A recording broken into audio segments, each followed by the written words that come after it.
మీరు అనారోగ్య సమస్యల మీద లెటర్ పెట్టి మీ ఇద్దరు భార్యాభర్తలు ఇద్దరు నల్గొండ ఎస్పీ గారి దగ్గరకు వచ్చారు. వచ్చినప్పుడు ప్రభుత్వం రావాల్సినవి వచ్చాయి మీకు? వచ్చినాయి.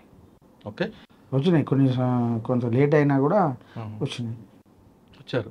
సాధారణంగా నక్సల్స్ మాజీలు అనగానే ఒక సెటిల్మెంట్ల గ్యాంగులు అలా చేసుకుంటూ తిరిగే వాళ్ళు కొంతమంది ఉంటారు. కానీ మీ ఇద్దరిని సాధారణ జీవితం గడుపుతున్నారు. అందరూ అదే చేస్తలేరు. అందరూ అనట్లేదు, కొంతమంది. ఆ కొంతమంది చూసి మరి కొంతమంది ఆయనకి డబ్బులు ఉన్నాయి కదా నాకెందుకు లేదు అని కూడా. ఇలా అట్లాంటి వాళ్ళే పార్టీలో కనీసం నాకు కాళ్ళ సమస్య, మళ్ళీ నాకు కాళ్ళు పడడం సమస్య ఉంటే ఎన్ని డాక్టర్లు చూసినా కాళ్ళు పడకపోయి షూ వేసుకుంటేనే పరిష్కారం అని చెప్పేసి ఒక డాక్టర్ చెప్పింది. అప్పుడు పార్టీలో చెప్పులే వేసుకునేది, షూ ఎవ్వరు వేయకపోయేది. నేను ఒక 400 పెట్టి షూ తెస్తేనే అప్పుడు ఒక పెద్ద చర్చ, షూ వేసుకోవడం ఇది అంత కరెక్టా, అచ్చులు పడతాయి అని చెప్పేసి. దాని తర్వాత మళ్ళీ పార్టీ రియలైజ్ అయ్యి మళ్ళీ అందరికీ షూ కొనిచ్చింది అని అంటే ఇప్పుడు అంటే అడుగులు పట్టుకొని పోలీసు అది కూడా జాగ్రత్తలే కదా. అంటే తర్వాత ఒక్కొక్కరు పార్టీ బయటికి పోయినప్పుడు 12 అయింది, 12 టైంలో అన్న టిఫిన్ చేయడం ఏంది, అన్నమే డైరెక్ట్ తిందామని అంత ఆదర్శంగా ఆలోచించి 10 రూపాయలు మిలిగించిన వాళ్ళు కూడా ఉన్నారు. కానీ వాళ్ళు కూడా ఈరోజు కొంత బయటకు వచ్చి కొంత ఏది లగ్జరీ లైఫ్కి అలవాటు పడి ఉన్నారు. ఇక వాళ్ళకు అది చేతనైంది, మాకు అది చేత కాలేదు. అందరూ ఆ విధంగా ఉన్నారంటే ఆ విధంగా లేదు. మనం మీరు పార్టీ నేర్పిన క్రమశిక్షణ ఇంకా పోతలేదు. పార్టీ అనేది కాకుండా ఇక మేము నిమ్మలంగా బతకాలనుకున్నాం. ఆ నిమ్మలంగానే ఏదో పని చేసుకొని బతుకున్నాం. అందరూ సెటిల్మెంట్లు అవన్నీ అట్లా ఎవరో కొంతమంది ఉన్నారు, వాస్తవం ఉన్నారు. అంటే మీరు బయటకు వచ్చారు, సాధారణంగా అడవిలోనే ఉండాలి లేదా బయటకు వచ్చిన నా దగ్గర ఉండాలి అంటూ నయీం అనే వ్యక్తి వార్నింగ్ ఇస్తాడు. పార్టీ నుంచి ఎవరు బయటకు వచ్చినా ఆయన కలవాల్సిందే, ఆయన దగ్గర పనిచేయాల్సిందే, లేదా అడవిలోకి వెళ్ళిపోవాల్సిందే. అటువంటి వార్నింగ్ ఎప్పుడైనా మీకు వచ్చిందా? వచ్చినాయి. అందరు జిల్లాలో అందరికీ వచ్చింది, నాకు కూడా వచ్చింది. పిలిపించాడు నయీం? పిలిపించిండు. ఇద్దరిని పిలిపించాడా? పిలిపించిండు, మాట్లాడిండు. ఎక్కడ కలిసారు? నల్గొండలనే పిలిపించిండు, మాట్లాడి ఏంటి నీవు సైలెంట్ ఉంటున్నావు అంటే, అన్న నేను నిమ్మలంగా వచ్చినా బతుకుతున్నా, నేను ఎవరికి ద్రోహం చేయలేదు అని చెప్పేసి నేను మాట్లాడినట్ట ఇట్లనే ఉండాలి, లేకపోతే నేను ఇది చేస్తాం అది చేస్తాం అని చెప్పేసి కూడా మాట్లాడిండు. అంటే నేను ఎవరికి పార్టీ వైపు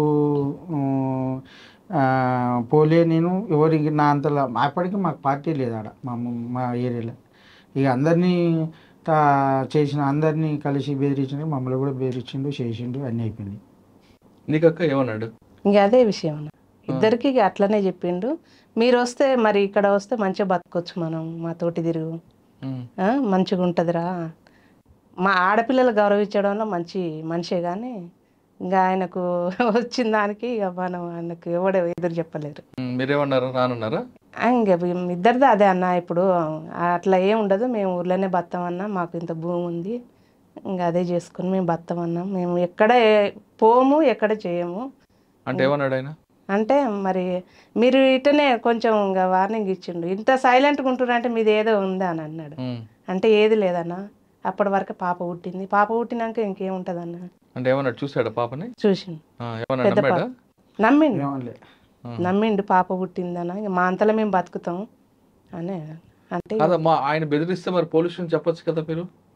అంతే ఇక అంతే. మీకు తెలియదు ఉన్నది ఇచ్చిండు, బాగానే వార్నింగ్ ఇచ్చిండు. కానీ ఇక మేము అందరు బయటకు వచ్చిన వాళ్ళు ప్రతి ఒక్కరిని మందులు ఇచ్చిండు, అందులో మనల్ని మందులు ఇచ్చిండు. సార్, నయీం విషయం పక్కన పెడదామన్నా, ఇప్పుడు మీరు ఏ విధంగా జీవితం కొనసాగిస్తున్నారు? ఇప్పుడు నాకున్న సిచ్యువేషన్ అంటేనా, నేను ఊర్లోనే మా గ్రామంలోనే ఉంటా. నాకు పిల్లలు, 2 అమ్మాయిలను చదివించుకుంటున్నా.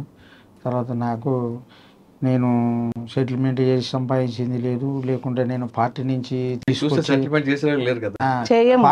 తీసుకొచ్చింది కూడా లేదు. నేనేంటంటే నాకు మా అమ్మ నాయన సంపాదించిన భూమి అదే ఉంది, అదే పట్టుకొని నేను ఇప్పుడు అదే బతుకుతున్నాను, అంతే. ఇంకా వేరే ముచ్చటే. వచ్చేటప్పుడు కట్టుబట్టలతో వచ్చినాం, సారే మాకు ఒక 5,000 10,000 ఏమి ఇచ్చిండు ఆవిడతో శివారెడ్డి ఎస్పీ గారు అప్పుడు సార్ ఇచ్చిండు. తక్షణ ఆర్థిక సాయం కింద 10,000 రూపాయలు ఇచ్చిండు. అవి తీసుకొని పోయి మా ఇంట్లో పరిస్థితి కూడా అప్పుడు ఎట్లా ఏం లేదు, ఒకటే ప్లేట్ ఒక గ్లాస్ ప్లేట్ ఒక గ్లాసే ఉండేది ఇంట్లో. అంత హీనంగా అంటే భయం పోలీసు వాళ్ళు ఎప్పుడు వస్తారు ఏం చేస్తారు అని అంత భయంతో బతుకుతుండే మా అమ్మ నాయన. కానీ మా నాన్నమ్మ కూడా ఇంకా అట్లనే చనిపోయింది, అదురుకే చనిపోయింది. ఒక రకంగా నా కోసమే చనిపోయింది, ఇంకా పిచ్చమైంది. అంత మంచిగా చదువుకున్నావా. మీరు ఇంటికి వెళ్ళారు డబ్బులు తీసుకొని 10,000 రూపాయలు తీసుకొని, ఇంట్లో ఆదరణ ఎలాగుంది అప్పుడు? ఆదరణ అంటే నేను పోయింది సాయంత్రం రాత్రి 8 గంటలకు. రాత్రి 8 గంటలకు నేను ఇంటికి పోతే అప్పటికి నా గురించి పోలీసు వాళ్ళు వస్తూనే ఉండేది కదా, ఎప్పుడు ఒక 6 నెలలకు 3 నెలలకు వస్తుండు నీ కొడుకు అది ఇది వస్తుండే. నేను పోవంగానే ఏం చేసిండ్రంటే ఊరిని వచ్చినావు చచ్చిపోతావు నువ్వు వెళ్ళిపోరు పోరు అని చెప్పేసి మా అమ్మ ఒకటే ఏడవడం మొదలుపెట్టి. అప్పటికి మాకు మేము ఉన్నప్పుడు ఇల్లు వేరే ఉండేది. మా అమ్మ నాన్న ఇంకో ఇల్లు కట్టుకురాట, నాకు ఆ ఇల్లు తెలియదు. నేను రోడ్డు మీదకి వచ్చి నేను ఫలానా ఇట్లా నక్క యాదగిరి నేను మా ఇల్లు ఏడ ఉందో చూపెట్టమని చెప్పేసి 2-3 జనాలు అడిగితే నాకు ఇల్లు చూపిస్తలేరు వాళ్ళు. ఇల్లు పోలీసు వాళ్ళ ఏందని చెప్పేసి ఇల్లు చూపిస్తలే. ఇంకొక ఆయన ధైర్యం చేసి వచ్చి నేను చూపిస్తారా అని చెప్పేసి తీసుకుపోగానే ఇంకా అప్పటికి ఇంట్లో నిన్ను పోలీసు వాళ్ళు చంపేస్తారు నువ్వు వెళ్ళిపోను, పోలీసు వాళ్ళు చంపేస్తారంటే లేదు నేను సరెండర్ అయినా ఏం కాదు అని చెప్పి చెప్పినాక కొద్దిసేపటికి ఇక వాళ్ళందరూ వచ్చినాక కొద్దిసేపటికి కొద్దిగా తీసుకెళ్ళారు. అప్పుడు తీసుకెళ్ళి ఇద్దరం ఒకేసారి వెళ్ళిన ఒకేసారి పోయినాం. ఎప్పటికీ అత్తగారింటికి పోతావా అమ్మగారింటికి పోతావా అని అడిగిండు. అడిగినప్పుడు నాకు అర్థం కాలేదు. మళ్ళీ ఆయనే ఉండి అత్తగారి ఇల్లు అంటే జైలు గిట్ట అనుకునేవాని అంటే లేదు సార్ అంటే ఏం కాదు వీళ్ళింటికి పోతా మా ఇంటికి పోతా సార్ అన్నాను. మీ ఇంటికి వెళ్ళావమ్మా? తెలిసిన తెల్లారే నాయన తెలుసుకొని వచ్చిండు. వచ్చి అంతా మాకు అది మామూలే, ఇక మేము అంతా మాకు పార్టీ మంచి పరిచయం ఇదంతా ఏం లేదు. కానీ చచ్చిపోతావు రా బిడ్డ నువ్వు ఉన్నది ఒకదాన్ని నేను ఒక్కదాన్ని. ఆల్రెడీ పరిచయం చేసావా? అప్పుడు అయ్యింది. ఇక్కడ వచ్చిందంటే పేపర్ స్టేట్మెంట్, ఇక పేపర్ స్టేట్మెంట్ ఫోటో ఇద్దరం దిగింది అవి పట్టుకొని ఆధారం అది ఆయనకు తెలియదు కదా ఏరియా, అట్లా పట్టుకొని వచ్చిండు ఆయన. వచ్చి మంచిగా తీసుకెళ్ళారు ఇంటికి. తీసుకెళ్ళి పండగ బట్టలు పెట్టిరు. ఇక మా చేసిర్రు, అత్త వాళ్ళు చేసిర్రు అమ్మ వాళ్ళు చేసిర్రు. వీళ్ళకి ఇట్లా ఉట్టిగా వస్తే రేపటి రోజుల్లో ఇది ఉట్టిగా వచ్చింది అని అంటారు అని అత్తమ్మ మామయ్య బాగా చూసారు. వీళ్ళకి కూడా అమ్మ నాన్న బాగానే చూసుకున్నారు. కానీ ఊర్లో కొంతమంది మాజీలు అని ఒక ముద్ర వేసి వాళ్ళు ఏదో దూరంగా చూడడం భయపడడం చేస్తుంటారు. అటువంటి అనుభవాలు మీకు ఎదురయ్యా? లేవన్నా. అదే కాకపోతే గ్రామంలో ఈ పరిస్థితి ఏంటంటే వీళ్ళు ఇంకా ఇప్పుడు 21 years అవుతుంది నేను వచ్చి. 21 years నుంచి ఇదేం యాక్షన్ వీళ్ళది ఇంకా తీస్తలేరు, డబ్బులు తీస్తలేరు. అసలు ఎందుకంటే ఆలోచన వస్తుంది జనాలకి? వాళ్ళ చైతన్యం అదే అని అర్థం చేసుకుంటున్నారు. మీరు అనిపిస్తుందా ఇటువంటి వాళ్ళ కోసం పోరాటాలు చేసామని అనిపించింది? బాధపడ్డ సందర్భాలు కూడా ఉన్నాయి, బాధపడ్డ సందర్భాలు కూడా. ఇదంతా యాక్షన్ వీళ్ళు ఏదో నటిస్తున్నారు అని చెప్పేసి అనిపించినప్పుడు బాధ అనిపించింది. అరే ఏంటిది మా కుటుంబాలు ఆగమైనాయి, మా పిల్లలు ఆగమైనరు, మా భార్యలు ఆగమైపోయారు, ఎన్కౌంటర్లు అయినాయి, చనిపోయినరు. అయినా కూడా ఈరోజు ఇంకా ఒక సంపాదన కోసం పార్టీలోకి పోయినా అనే విధంగా చూస్తున్నారు. ఇదేంటిది ఇంత రాజకీయ చైతన్యం లేదు అనేది అనుకుని అప్పటికప్పుడు బాధపడాల్సిన సందర్భం వచ్చింది. తర్వాత సరే వాళ్ళ చైతన్యం అంతే ఉందిలే అని చెప్పేసి మళ్ళీ అర్థం చేసుకోవాల్సిన చైతన్యం కూడా అంతే వచ్చింది. అంటే వీళ్ళ కోసం మనం త్యాగాలు చేసామా అన్న బాధ వచ్చింది. అంటే మన ఊర్లోనే అంటారు కానీ బయట ఎక్కడ అనరు అన్న. ఊరోళ్ళు అంటేనే బాధ అనిపిస్తుంది. ఊరోళ్ళు అంటేనే ఫలానా ఊళ్ళు అంటే అబ్బా జగను పద్మ అంటే యాదన్న పద్మ అంటే అబ్బా వాళ్ళకాడ మస్తు పైసలు ఉంటాయి, ఎవడన్నా పైసలు ఏదన్నా ఆడుకోవడానికి వస్తారు కదా, ఇట్లా అయింది అట్లా అయిందని. అదే జగన్ అన్న మంచోడు, పద్మకమ్మ మంచిది, అడిగిపోతే ఆడ ఏముండదు. మేము పని చేసుకుంటేనే అన్న, మేము ఒక్కరోజు ఇట్లా ఇంటి దగ్గర ఉండవు, ఎప్పుడు పని చేసుకుంటాం. ఎందుకంటే మాకు ఎట్లా రావు, మేము కష్టం చేసుకుంటేనే ఇంత నడుపుకుంటున్నాం చేసుకుంటున్నాం. అన్యాయంగా అయితే మనకు వచ్చింది ఎవరన్నా ఇస్తా అన్నా ఇట్లా మాకు మనసు ఒప్పదు తీసుకోవడానికి. ఎందుకంటే మేము ఒక్కరి కాడ తీసుకున్నా మాకు అది మాకు అంటే మీ ఆత్మగౌరవం ఉండదు దెబ్బతింటది. దెబ్బతింటది మాకు కాదమ్మా, మనశ్శాంతి ఇవన్నీ ఉండదు. ఇలా జరుగుతున్నప్పుడు ఒకవైపు గ్రామస్తులేమో మీద డబ్బులు ఉన్నాయి అనుకుంటారు, ఉమ్, పార్టీ ఏమో ఇతను ఆరోగ్యం బాగాలేదు వెళ్ళిపోయిన పార్టీ వెళ్ళిపోయింది అనుకుంటది. అనుకుంటారు. కానీ పార్టీలో మీరు వచ్చిన తర్వాత వరుసగా ఎన్కౌంటర్లు జరగడం, ఉమ్. పార్టీ క్రమేపీ ప్రజలకు దూరం అవడం, అవి చూస్తున్నప్పుడు మీకు ఏమనిపించేది? మరి ఒకప్పుడు ఒక వెలిగిన పార్టీ ఇలాగ అవుతుంది అయింది అని బాధ అనిపించిందా? ఈ అంటేనా కొన్నిసార్లు ఒక అడుగు ముందుకు ఒక అడుగు వెనుకకు, ఒక అడుగు 2 అడుగులు ముందుకు పోయినప్పుడు ఒక అడుగు వెనుకకు పోతుంది. ఇక కొన్నిసార్లు జరుగుతూ ఉంటాయిలే అని అర్థం చేసుకున్నాం. ఫైనల్గా చెప్పండి అమ్మా, అన్న. మీ తరంలో ఏదో ప్రజలు చేయాలి, ప్రజల్లో రాజకీయ చైతన్యం కల్పించాలనే ఉద్దేశంతో మీరందరూ వెళ్ళారు ఆ భావజాలంకి, ఉమ్. ఆర్ఎస్ బ్యాక్గ్రౌండ్తో. ఇప్పుడున్న యువత చూస్తుంటే వేరే రకంగా వెళ్తున్నారు, ఉమ్. విలాసాలు విందులు చూస్తున్నారు. ఏమనిపిస్తుంటుంది అంటే అటువంటి వాళ్ళకి మీరు ఇచ్చే మెసేజ్ ఏంటి?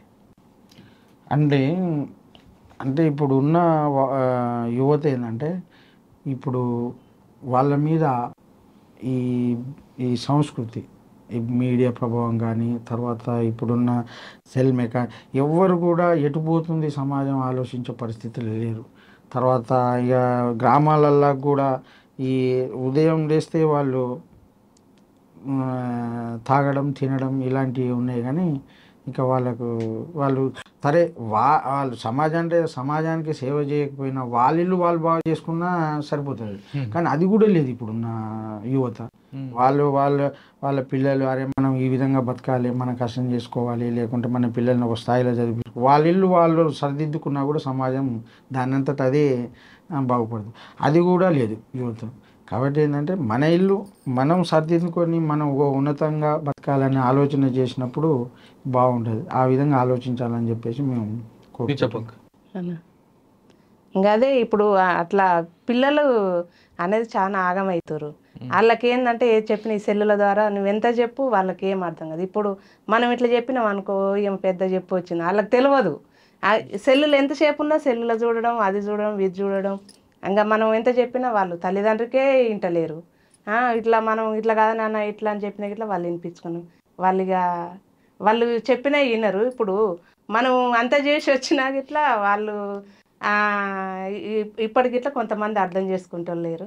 ఇప్పుడు పుట్టిన ఆ పిల్లలకి ఈ సినిమాలు ఇవన్నీ సెల్లులు ఇవన్నీ చూసినాక వాళ్ళకేం అర్థమవుతుంది అన్న? అర్థం కాదు.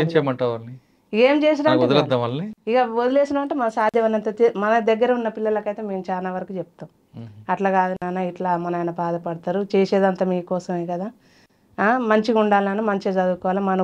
మన ఊర్లో ఒకరికి జాబ్ వచ్చిందంటే మనకెంత ఉంటుంది పలానా ఊరికి వచ్చిందని అంటే పిల్లలు ఎంత మంచిగా చదువుతారు అని చెప్పినా ఇట్లా పిల్లలు ఇంకా వాళ్ళు చూడాలి, వాళ్ళు వినరా అనేది. నువ్వు చాలా జీవితం చూసావు, పార్టీలో చూసావు, అక్కడ క్రమశిక్షణ, అడవి అనే కష్టం అన్ని చూసావు కదా.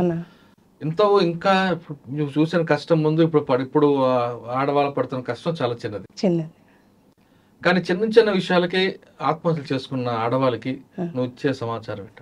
నేను చేసుకోవద్దంటానా, మనం బతకాలి. మేము ఇప్పుడు అంతా చేసి వచ్చి ఇప్పుడు చిన్నప్పటి నుండి అయితే అంత భర్తనే తెచ్చిపెట్టి అంతా చేయలేదు కదా. మనం ఒక ఏజ్ 20 ఏళ్ళు 25 ఏళ్ళు అయినాక పెళ్లి చేసుకుంటాం. అప్పటిదాకా మనం కష్టం చేసి అయితే మనం బతుకుతున్నాం కదమ్మా. మనం చచ్చి అయితే ఏం సాధించలేము. ఇప్పుడు ఉన్న పిల్లలు ఆగమవుతారు. మనం ఆ గొడవలు భార్యాభర్తల గొడవలు వస్తే నేను చెప్పేది వాళ్ళకి చాలా వరకు ఉన్నాయి మన ఊర్లో. చెప్పేది మనం జావద్దు, మనం చేస్తే పిల్లలు చాలా మంది పిల్లలు తల్లి చచ్చిన పిల్లలు ఎంతోమంది ఉన్నారు. పిల్లలు వాళ్ళు ఆగమయ్యారు, వాళ్ళు పెళ్లి చేసుకోరు. పిల్లలు చూసేటోడు ఎవరు లేడు. వాళ్ళని చూసి మీరు నేర్చుకోరమ్మా, మనం చచ్చి ఏం మనం సాధించలేము అనేది చెప్తాను నేను. అన్న మీరు ఇంకో మాట చెప్పండి. ఇప్పుడు మీరు అన్నట్లుగా అందరూ సెల్ ఫోన్లకే బానిసలు అయిపోవడంతో పరిస్థితి మారుతుందని చెప్తున్నారు. చదువు అనేది పక్కకు వెళ్ళిపోయింది. మీరు ఎవరిలో రాజకీయ చైతన్యం తీసుకొద్దాం వెళ్ళి చదువులు నేర్పారో కానీ ఇక్కడ దానికి వ్యతిరేకంగా జరుగుతుంది. చదువుకోండి అని చదవం మాకు అవసరం లేదు, మాకు సెల్ ఫోనే జీవితం అనే వాళ్ళకి మీరు ఇచ్చే సమాధానం ఏంటి? అది సెల్ ఫోన్ కానీ తర్వాత ఇంకా వేరు వేరు దురలవాట్లు ఉన్నాయి, గ్రామాలలో కూడా ఉన్నాయి. ఈరోజు గ్రామాలలో డ్రగ్స్ కానీ ఇంకా వేరు వేరు కానీ గ్రామాలలో కూడా యువత పాడైపోతుంది. అవి కాదు అవి కాదు జరగాల్సింది. నీవు నీ కుటుంబాన్ని నీ ఊరిని నీ కుటుంబాన్ని బాగా చేసుకుంటే సొసైటీని బాగా చేసినట్టే.